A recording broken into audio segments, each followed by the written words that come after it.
only hope is science. At the moment, thousands of doctors, lab technicians, chemists, and biologists are working to create effective treatments for coronavirus. At some point, they'll likely develop a vaccine for it. That could be a year from now, though. In the meantime, researchers are taking a second look at drugs already in use for other diseases.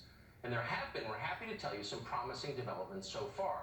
Favipiravir is a Japanese antiviral drug that's been used to treat influenza, among other things. An early clinical trial in China showed improved outcomes for those with mild cases of coronavirus.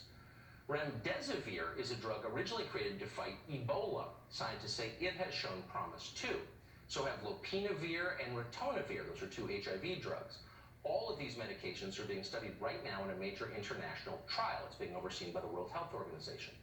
Here in our country, a drug called hydroxychloroquine has received by far the most attention. Hydroxychloroquine is most commonly used as an anti-malaria medicine. You may have taken it if you traveled abroad. It's been approved for use in this country for 65 years. It is cheap, it's considered safe. A month's supply of it costs about 20 bucks. So in a lot of ways, hydroxychloroquine is the ideal medicine. If it turns out to be an effective treatment against coronavirus, things will change fast in this country and for the better. Is it an effective treatment? We don't know that. Scattered reports from healthcare providers across the country, including in New York City today, suggest that it may be. It's currently being prescribed in France, or at least one study suggests that it works. In an interview yesterday, Dr. Anthony Fauci said that, quote, of course he'd be willing to try hydroxychloroquine on coronavirus patients if he were treating them directly. A patient in Florida credits the drug for his rapid turnaround. More trials are currently underway, including one in New York, the epicenter of the outbreak here. And actually, this is how science works. It works incrementally in different places at the same time, and in the end, effectively, if you let it. At the very least, we should all be following developments in hydroxychloroquine's use with interest and measured hope. Why wouldn't we be? Well, here's why. Donald Trump is for it. Several days ago, the president expressed confidence in hydroxychloroquine as a treatment for the epidemic. That was it for the media. If Trump is for it, they're against it, even if it might save American lives. What reactive children they are.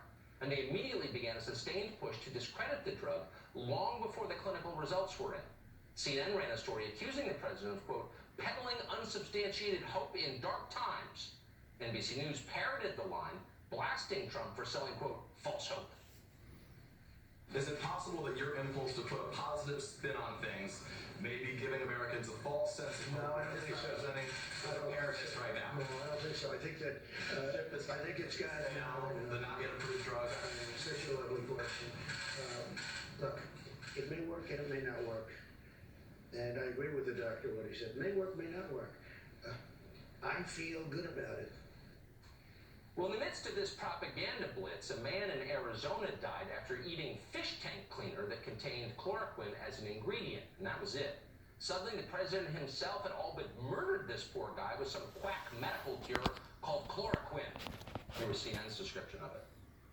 A game changer. That is how President Trump describes the anti-malarial drug chloroquine.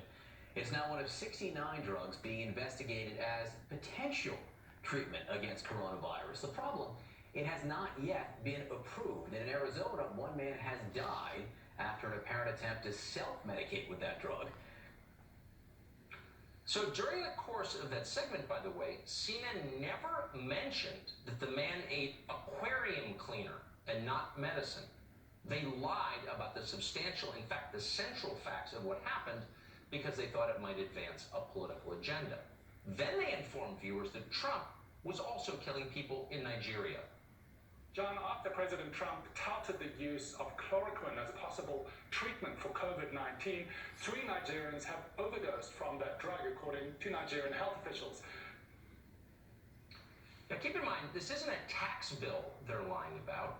It's a potentially life-saving medicine that we are desperately trying to evaluate in the middle of a global pandemic. And it's not just CNN that's doing it. Consider this Bloomberg News story from last night. Quote, chloroquine no better than regular coronavirus care, study finds. That was the headline. And it sounds definitive. Why are we wasting our time with this crap? It doesn't work. But take a look at the details inside the piece. The story turns out to be based on an article in the Journal of Zhejiang University in China. The Chinese study in the article considered a total of just 15 patients, 15, who've been given chloroquine. It seems like an awfully small sample for a legitimate study.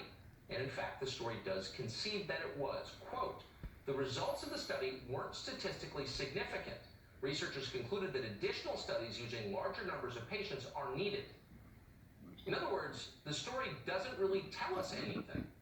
So why is Bloomberg News writing about it? Later in the story, we learn that in contrast to the protocol in that tiny Chinese study, doctors here in the West are administering hydroxychloroquine with antibiotics. And that combination, the two of them, hydroxychloroquine and antibiotics, appears to be effective. And that raises the same question once again. What exactly is the point of Bloomberg's so-called news story? The way the Chinese used the drug had nothing to do with the way we are using it here. The study is irrelevant. Writing about it doesn't illuminate